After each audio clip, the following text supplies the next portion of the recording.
تک گناہ آپ کریں اگر بھر گئے، آپ نے شرک نہیں کیا، ہو سکتا ہے خدا سارے بخش دے۔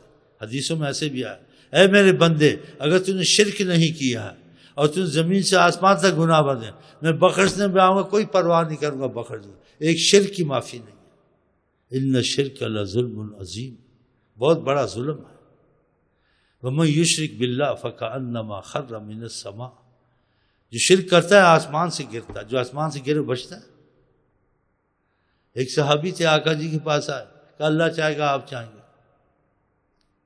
آپ نے کہا جعلتنی للہ ندا، تو نے خدا کے ساتھ مجھے شریک کر دیا۔ قل ان شاء اللہ وحدہ، کہ اللہ اکیلا چاہے گا، میرا نام کیوں لائے ساتھ؟ کچھ تعلیم دینی تھی، اور اس نام جو لایا وہ صحیح لایا، کیونکہ وہ دیکھتا تھا کہ ہم اللہ اللہ لاکھ کرتے ہیں، دعائیں مانگتے قبول نہیں ہوتے جس چیز کو ہم چاہتے ہیں۔ جب ان کے پاس آتے ہیں، یہ دعا کرتے چاہتے کام ہو جاتے ہیں، وہ اپنے حساب سے صحیح ہے۔ اب یہ منع کرتے ہیں تو پھر ان کی بات ماننی ہے، لیکن سمجھ میں نہیں آ رہا صحابی کے۔ یہ کہتے ہیں اللہ اکیلا چاہے، اللہ کو ہم تھک جاتے ہیں، بارش دن نہیں آتی، جب آپ کہتے ہیں ایک دم آتی ہے، کیا بات ہے؟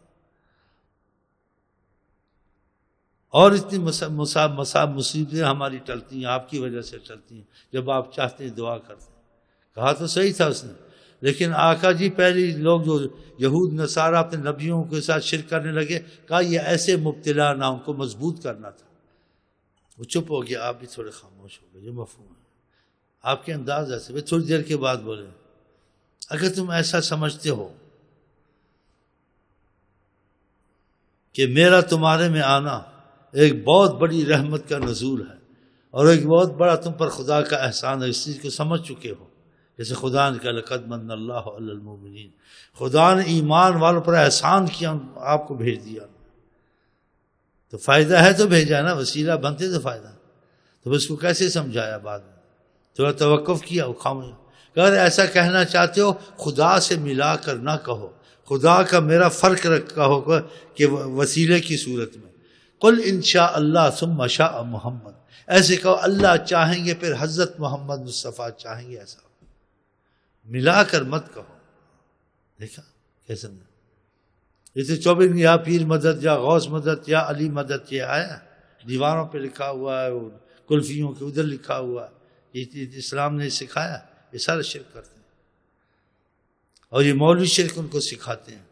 ایک بزرگ نے کبھی کیا، ہمیشہ نہیں کہا، وہ ایک شعر مل گیا، اس کو اساس 24 گھنٹے کہتے تھے، اور پھر وہ عارف لوگ تھے، جیسے درود تاج ہے، اگر کوئی سمجھ سے نہ پڑھے بالکل آدمی کا کافر ہو جاتا ہے، اور سمجھ سے پڑھے تو عاشق رسول ہو جاتا ہے۔ لیکن یہ درود کبھی کبھی پڑھنے چاہیے، ہر وقت نہیں، برکت کے لیے۔ زیادہ وہی درود پڑھے جو نبی کریم کی زبان مبارک سے نکلا، اس کو ترجیح دے، ان میں نہ لگے زیادہ۔ درود تاج میں اللہم صلی علی سیدنا محمد آ گیا تھا۔ اللہ تعالیٰ قرآن میں آپ کہتے ہیں تم کو کوئی مصیبت آئے، عذاب آئے، کوئی تکلیف آئے، خدا کے سوا کوئی نہیں ہٹا سکتا، یعنی اللہ ہی ہٹاتا ہے، کوئی نہیں ہٹاتا۔ اب اللہ ہی ہٹائے، کوئی نہیں، کوئی میں نبی ولی ساری دنیا آ گئی، بت بھی آ گئے، کافر بھی آ گئے، مسلمان بھی آ گئے، اولیاء بھی آ گئے، انبیاء بھی سارے آ گئے، کہ کوئی نہیں ہٹا سکتا۔ قرآن، آپ قرآن کو بدل سکتے ہیں، وہی امسسک اللہ بضر، 2 آیتیں اور بھی بڑی آیتیں ہیں، لیکن یہ اس قسم کی، فلا کاشف لہ الا ہو، کوئی نہیں ہٹائے گا تمہاری مصیبت اللہ کے سوا۔ اور حدیث میں لو اجتمعت الانس والجن، جن انسان جمع ہو جائیں، کسی کو کوئی مصیبت ہٹائے، نقصان نہیں پہنچا سکتے جب تک اللہ نہیں چاہے۔ اور ایک صحابی کو آقا جی نے خود کیسے ہی حدیثیں ہیں، میں اور جبرائیل میکائیل اسرافیل مل کر بھی دعا کریں، اگر خدا نے وہ عورت نہیں لکھی نہیں ملے گی، اللہ کا مسئلہ بیچ میں آئے گا۔ دیکھا یہ حدیثیں نہیں، اس کو چھپانا ہے، جو علم کو چھپائے گا خدا آگ کی لگام دے گا اس کو۔ اب ان چیزوں کو سمجھنے کی ضرورت پڑتی ہے کہ اللہ ہی ہٹاتا ہے، تو اللہ ہٹاتا ہے۔ ہم تو نمازیں نفل پڑھ جاتے نہیں ہٹتے ہیں، کسی بزرگ پہ عقیدہ رکھتے ہیں، اس کو ہدیے چڑھاتے ہیں، چڑھاوے چڑھاتے ہیں، وہ کام بن جاتا ہے۔ تو نبی کا کتنا شان ہوگا، ایک بزرگ کو ہدیے چڑھاوے چڑھاؤ تو کام بن جاتا ہے۔ اب آپ کے ثبوت ہے نا آپ کے پاس، تم کہتے اللہ ہٹاتا ہے، اللہ تو نہیں ہٹائے، بزرگ نے ہٹائی۔ اب بھی سمجھ نہیں آئے گی، تمہارا بیڑا غرق ہو جائے گا۔ پھر پیر مدد، پھر بچے پیدا ہوں گے پیراں دیتا، کہو گے اللہ دیتا، نہیں کہو گے پیراں ہی نہیں دیتا. مزار پہ گیا تھا، طواف کیا تھا، چڑھاوے چڑھاتے، پیراں دیتا ہوگی. اور قرآن میں اللہ یا اولاد دیتا ہے، کوئی نہیں دیتا، یہ کہتے ہیں پیر بھی دیتے ہیں. تو پھر مسئلہ ان کے ذہن میں کیسے بٹھایا جائے؟ یہ بھی اپنی جگہ صحیح بولتے ہیں کہ ہم گئے شیخ صاحب کے پاس، حضرت صاحب کے پاس، دعا کرائی، ہمارا کام ہو گیا. اور خدا کے پاس گیا، مسجد میں کام ہی نہیں ہوا. ہوتا نہیں ہوتا ہے. ہاں تو پھر اس کا یہ اختلاف، اس کے ذہن کا یہ توازن کیسے ٹھیک کرو گے؟ وہ کہے گا مجھے ادھر سے سمجھانا، مجھے سمجھ نہیں آتی ہے کہ میں تو کہتا ہوں اللہ ہی کرتا ہے، لیکن ہوتا نہیں ہے. جب کسی دوسرے کے پاس جاتا ہوں، بزرگ کے پاس یا قبر میں کسی کے پاس جاتا ہو جاتا ہے.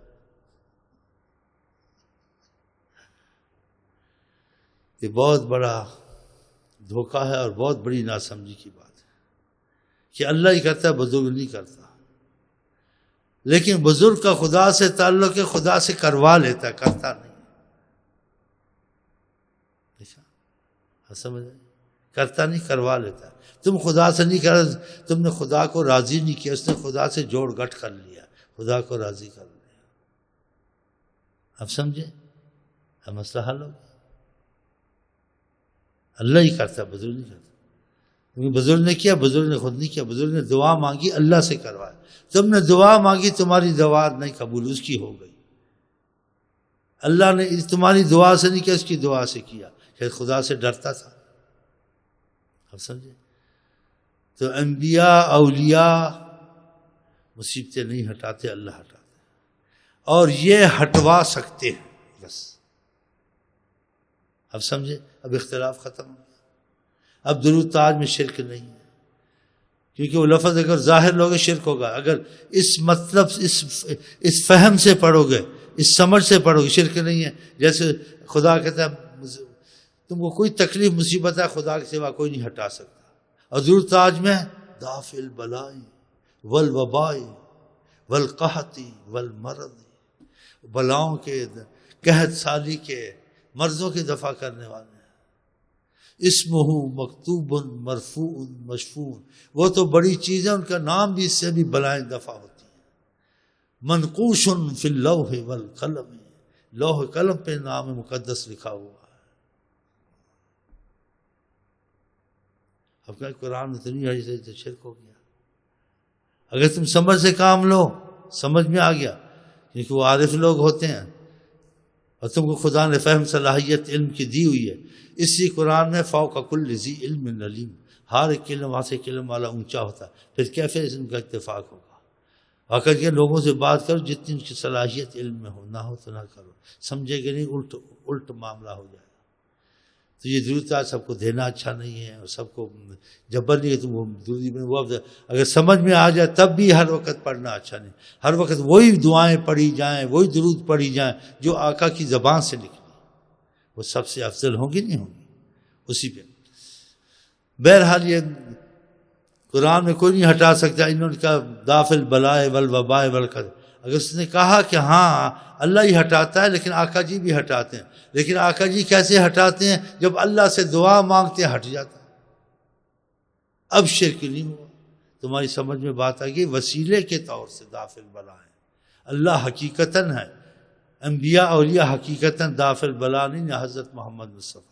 اسی قرآن میں آقا جی کو اللہ تعالیٰ نے کہا قل لا املک لنفسی ضرا ولا نفعا الا ما شاء اللہ، میں خود حضرت محمد مصطفیٰ اپنے نفع نقصان کا مالک نہیں، میرے ہاتھ میں مگر اتنا کچھ ہے جتنا خدا نے مجھ پر کرم کیا اس کا میں مالک ہوں. اللہ کی عطا سے یہ دیکھا، اللہ کی عطا کتنی ہے، اتنی ہے کہ آپ اندازہ نہیں کر سکتے حضرت محمد مصطفیٰ. کسی آیتوں کو دیکھیں، وَكَانَ فَضْلُ اللَّهِ عَلَيْكَ عَظِيمًا، اللہ کا عظیم اگر رحمت اور فضل ہے تو حضرت محمد مصطفیٰ پر. دیکھا اس میں جو لوگ کچھ نااہل ہیں، نیم حکیم خطرہ جان، نیم ملا خطرہ ایمان، نبی کریم کی بے ادبی اور ان کی عظمت کو نظر انداز کر دیتے ہیں. کہتے قرآن میں یمسسک اللہ بے، تم کوئی مصیبت چھوئے خدا کے سوا کوئی نہیں ہٹا نہیں سکتا، تم خام کا نبیوں ولیوں میں کیا رکھا ہے؟ تو آقا کی دعا مانگتے ہٹتی تھی نہیں ہٹتی تھی. اور دوسری آیت پڑھتے ہیں کیا کہ بولتے ہیں وَإِذَا سَأَلَكَ عِبَادِي فَإِنِّي قَرِيبٌ. جب بندے پوچھیں بہت قریب مشارک ہیں تو مجھ سے دعا مانگو. خدا نے کہا ہے لیکن تم اتنے قریب ہو جتنے حضرت محمد مصطفیٰ. تو پھر مکل ماری گئی. اور صحابہ کو پتہ نہیں تھا، آقا جی نے سکھایا کہ اللہ شارک کے قریب ہے. جو آقا جی کے پاس آتے تھے تو آقا جی میرے پاس کیا، تو اللہ قریب ہے، جا کے مانگ لو، بارش مانگ لو، جو چیز کو تکلیف ہے اللہ سے مانگو. میں نے یہ کہا نہیں کہا. ان کی دعائیں مانگی، ان کے کام بن گئے. ان کو پتہ نہیں تھا. ان کو یہ پتہ تھا کہ جتنے اللہ کے یہ قریب ہم اتنے قریب نہیں ہیں. ہماری دعا کب قبول ہو نہ ہو، اگر یہ کرم فرمائیں کہ مسئلہ فوراً حل ہو جائے. تو نبی ولی ہٹاتے نہیں ہیں، ہٹواتے ہیں. جیسے حکومت میں کام اگر وزیر کرتا ہے یا بادشاہ کرتا ہے ہو جاتا ہے. کوئی وزیر تمہارا کام کرتا ہے تو بندی دستخط کرا کے لاتا ہے، کرواتا ہے، خود نہیں کرتا. لیکن تم مختصر بات کرنے کے لیے کہتے وزیر صاحب نے کام کر دیا. بادشاہ دستخط نہ کرتا تو وہ ہوتا نہ ہوتا. ایسے اللہ قبول نہ کرتا، نبیوں کی دعا بھی قبول نہیں ہو سکتی. تو اللہ ان کی زیادہ قبول کرتا ہے، دوسروں کی بھی کرتا ہے، لیکن ان کو جتنی قبولیت ہے اتنی کسی کو نہیں ہے. تو ان کا وسیلہ کرنا، ان کو واسطہ بنانا وسیلے کے طور سے، یہ تو بہت ہی ضروری ہے. اب سمجھیے، میں کافی کوشش کی وضاحت سے آپ کو سمجھا دوں کہ آپ شرک سے بھی بچیں اور آقا جی کو اعظم وسیلہ ہر مصیبت میں، دنیا کی ہو، آخرت کی ہو، بیماری کی ہو، کوئی اگر وہ آپ کے وسیلہ بن گیا آپ کا مشکل فوراً حل ہے. تو اس میں یہ ہوتا ہے اللہ نے حل کیا حضرت محمد مصطفیٰ کے تو ہے. تو بعض وقت انسان جن کو تعلق ہوتا ہے رسول اللہ صلی اللہ علیہ وسلم سے، جن کو زیارتیں ہوتی ہیں، وہ مختصر بات کرتے ہیں. جس بھی کہتے ہیں بھائی وزیر صاحب نے کرم کیا، ہمارا کام ہو گیا، مطلب وہ دستخط کرا کے رہا ہے، بادشاہ سے آرڈر لیا ہے. ایسے بعض وقت کہا جاتا ہے کہ آقا جی نے کرم کیا، وہ مطلب ہوتا ہے کہ ہر وقت نہیں کہنا چاہیے، لوگ سمجھتے نہیں. بعض وقت نکل جاتا ہے کہ کام تو نہ ہوتے، بس آقا جی نے مہربانی کی، نظر رحمت کی، خدا راضی ہو. اب سمجھے، اب مسئلہ بہت آسان ہو گیا. تو یہ بھی آپ کے ذہن سے نہ نکلے. نہیں تو اگر عظمت مصطفیٰ آپ کے ذہن میں نکل گیا اور بے ادب ہوگا، تمہارا کچھ نہیں بنے گا دنیا آخرت. اور عظمت خدا نکل گیا، شرک تم نے کیا، تم کو کبھی معافی نہیں ملے گی. اس کا فیصلہ کیا خدا نے. قرآن میں آیت ہے کہ جس نے شرک کیا جنت اس پر حرام ہے، اس کے لیے معافی نہیں. دیکھا، یہ شرک سے بچیں اور ایسے کام نہ کریں. طوافیں کرنے، منتیں ماننی، صحابہ نے ایسے کام نہیں کیے. پہلے منع تھا، پھر آپ جب اجازت دی کہ قبر پر کیا جا کر کرو، یہ جو یہ کرتے ہیں یہ کرو. یہ بعض جاہل پیروں نے سکھایا، جاہل عالموں نے. نیم حکیم خطرہ جان، نیم ملا خطرہ ایمان، نیم دردی خطرہ تھانی، ایسا سے جن میں صلاحیت نہیں ہے. اگر یہ قبر پہ جاؤ یہ کرو، کیا کرو، وہ دعا ہے سکھائی جس کا ترجمہ ہے السلام، کہ تم چلے گئے تم پر سلام ہو، اللہ تم پر بھی رحم کرے، ہم بھی آنے والے، خدا ہم پر بھی رحم کرے. ان کی کچھ صدقہ خیرات کا دو، یا جیسے کچھ ثبوت ہے، کچھ قرآن کی آیتیں بخش دو. وہاں جا کے چلے کاٹنے، یہ کاٹنے، فلان کاٹے پڑے. آقا جی یہ چیزیں نہیں سکھائی، ہم نے چلے نہیں کاٹے. بہرحال یہ چیزیں ضروری تھیں. عظمت مصطفیٰ کے بھی کچھ تھوڑا سا میں نے آپ کو سمجھا دیا ہے، اور شرک کا بھی سمجھا دیا ہے.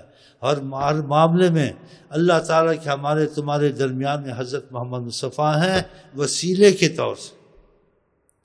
صحابہ کو کوئی مشکل آتی تھی تو اللہ قریب تھا نہیں تھا. ان کو پتہ تھا کہ اللہ کے جتنے یہ قریب ہیں اتنے قریب ہم نہیں ہیں. ان کی دعا قبول ہوتی ہے. اسی دعا کے نظیر صاحب بزرگوں سے بھی دعا کا مسئلہ رکھتا ہے. تو یہ بات آپ کی سمجھ میں آ گئی. اس پر میں بات کو ختم کرتا ہوں کہ شرک سے بھی بچیں اور آقا کی بے ادبی سے بچیں. اس کو سب دہرانے کی ضرورت نہیں ہے. وہ بہت سی کیسٹس میں دیکھو آقا کے وسیلے ہونے کے کتنی زبردست دلیلیں میں نے دی، جس کو انشاءاللہ قیامت تک کوئی رد نہیں کر سکتا.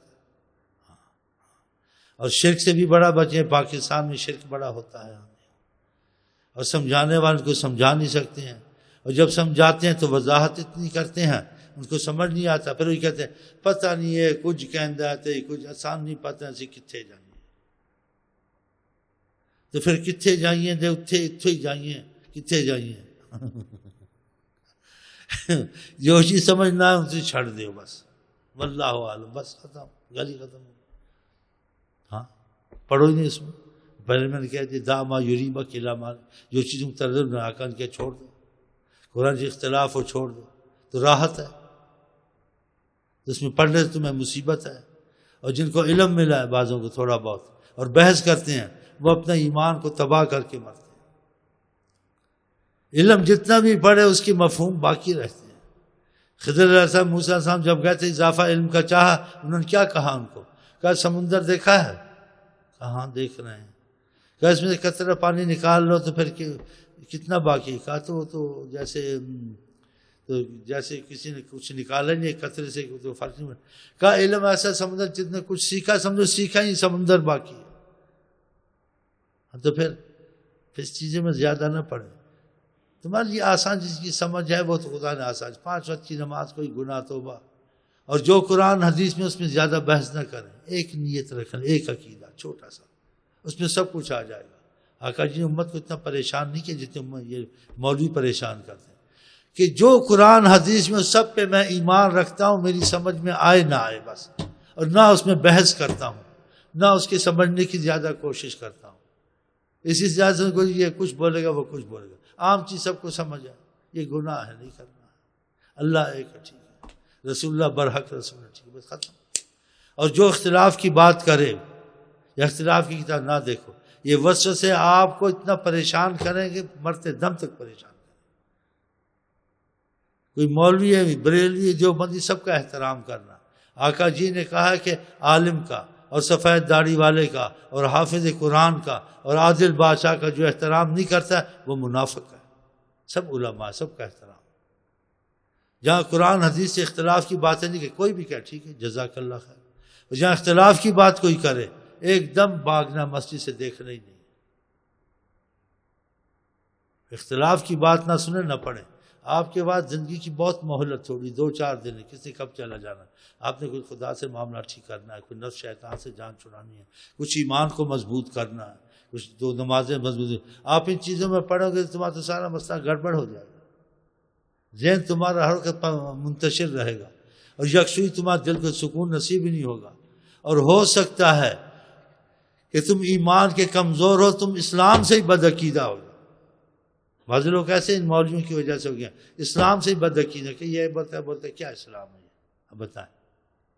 مذہب اسلام جیسا مذہب دنیا میں نہیں ہے، ایسا آسان مذہب دنیا میں نہیں، ایسا بھائی چارے والی رحمت دنیا میں نہیں کہ عربی کو اجمی پہ فضیلت نہیں، کالے کو گورے، بس ایک عمل سے۔ جتنا نسب حسب آگے تم نسب حسب لے کے نہیں گئے، تم عمل کے ساتھ آؤ۔ جس کا عمل اس کو گرا دے، اس کا نسب اس کو اونچا نہیں کرے گا۔ اتنا اچھا اسلام۔ بہرحال اللہ کا شکر کرتے ہیں، خدا نے ہم کو کلمہ نصیب کیا، مسلمان بنے، اور مسلمان کے بعد جب تک ایمان والا نہیں بنے گا وہ خطرے میں رہے گا۔ مسلمان اگر ایمان والا نہیں بنا، ایمان کہتے محبت کو۔ آقا جی نے 3 دفعہ کہا الا لا ایمان اللہ، الا لا، جس کو محبت نہیں، محبت نہیں، اس کو ایمان نہیں۔ 3 دفعہ آقا جی نے کہا محبت یہی ایمان ہے۔ تو یہ پھر کیسے پیدا ہوگی؟ آپ کسی کی بہت مانیں، آپ سے محبت کرے گا، آپ محبت پیدا ہو جائے گی۔ آپ نیت کی محبت رکھ لیں خدا سے، جو خدا رسول کہتے ہو بات میں مانوں گا، دل سے مانوں گا، نیت کر لیں۔ کچھ عرصے کے بعد آپ میں کیفیت پیدا ہو جائے گی کہ پہلے وہ کام تکلف سے کرتے تھے، دل کو گھسیٹتے تھے، لگن نہیں تھی۔ اب دل میں ایک جوش ہے کہ اس کام کو کرنا ہے، ضرور کرنا ہے، دل سے کرنا ہے۔ جب تک کہ آپ وہ کام کر نہیں لیتے، محبت جو پیدا ہوتی ہے، آپ کے اندر ایک جوش ہوتا ہے، آپ کو سکون نہیں ہوتا۔ جب کر لیتے پھر آپ کو ٹھنڈ پڑتی ہے، سکون ملتا، پھر خدا پیدا کرے گا۔ تو پہلے آپ ابتدا کریں گے کہ آپ کو خدا رسول کی اطاعت کی حاجت ہے، خدا کو تو حاجت نہیں۔ اسی اللہ تعالیٰ نے مخلوق سے ابتدا کی ہے اپنی محبت کا۔ کہا کوئی میری طرف ایک بالش سے آتا میں ایک ہاتھ آتا ہوں، کوئی میری طرف ایک ہاتھ آتا میں چل کے آتا ہوں، اللہ جی کہتے ہیں۔ جو چل کے آتا ہے اللہ جی کہتے ہیں میں اس طرف بھاگتا ہوں۔ اور گناہگار کی توبہ پہ آقا جی کہتے ہیں اللہ فخر کرتا ہے۔ بتائیں، آپ ان چیزوں میں لگے، باقی چیزیں چھوڑیں جتنا میں نے کہا، کیونکہ یہ پرہیزیں نہیں ہوں گی نا تو کو ذکر اذکار فائدہ نہیں دیں گے۔ اختلاف میں پڑھنا، ان چیزوں میں پڑھنا، ان چیزوں کو چھوڑو گے تاکہ تم کو جلدی فائدہ ہوگا، تو وہ فائدہ رحمت کا تمہارے دین کے مسئلے آسان، دنیا کے آسان، روزی کے آسان، تو آپ کا یقین پھر خود ہی بنے گا نا۔ باتوں سے تو یقین نہیں بنے گا، باتیں تو سنی، مریض نے باتیں ڈاکٹر کی بہت سنی، لیکن وہ صحت مند نہیں، اور بیمار کا بیمار، تو کیا اس کا دل عقیدہ بنے گا، کیا اس کو فائدہ ہوگا؟ اس کو صحت مند ہو جائے تو اس کا عقیدہ بنے گا۔ تو خدا کرے ہم ظاہر باطن صحت مند ہو جائیں، اور یہ اللہ کے فضل سے ہوگا۔ اور اللہ کا خاص فضل اگر ہے، اس کا دروازہ وہ حضرت محمد مصطفیٰ۔ قل ان کنتم تحبون اللہ، اگر تم چاہتے خدا سے محبت اور رابطہ پیدا کرو، فاتبعونی یحببکم اللہ، ان کو کہیں میرے سے جڑے، میں خدا سے جوڑ دوں گا۔ اسی نیت خوانی زیادہ کرتے ہیں، یہ کرتے ہیں، ان کی عظمت پیدا ہو، پھر آپ کا دل کرے آقا جی جو چاہتے ہیں ہم وہی چاہتے ہیں۔ انشاءاللہ ایسے آہستہ آہستہ ہو جائیں گے، ہو تو رہے ہیں تھوڑے تھوڑے، آگے بھی ہو جائیں گے۔ میں کوئی نیت خوانی شروع کروں۔